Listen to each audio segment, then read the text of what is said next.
वालेकुम, मैं हूं मुज़म्मिल पीरज़ादा। आज मैं आपको ऐसे ऐप के बारे में बताने जा रहा हूं जिससे आप मैथमेटिक्स के प्रॉब्लम को आप सॉल्व कर सकते हैं। तो हम पहले जाते हैं प्ले स्टोर में। यहां पर लिखेंगे फ़ोटोमैथ।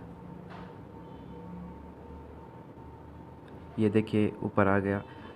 क्योंकि मैंने पहले ही ये ऐप इंस्टॉल किया हुआ है तो हम बैक करते हैं और ये इस ऐप को ओपन करते हैं।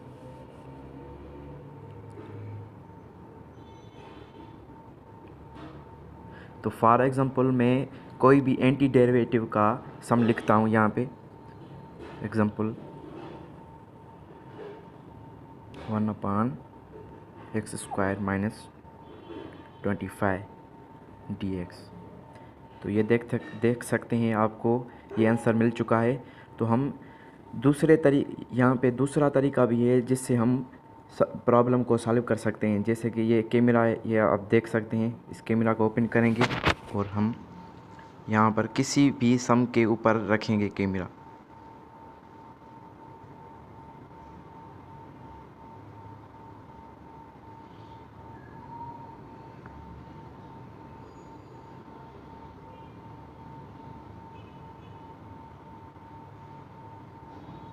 तो आप देख सकते हैं कि ये इसका आंसर मिल चुका है। So thank you.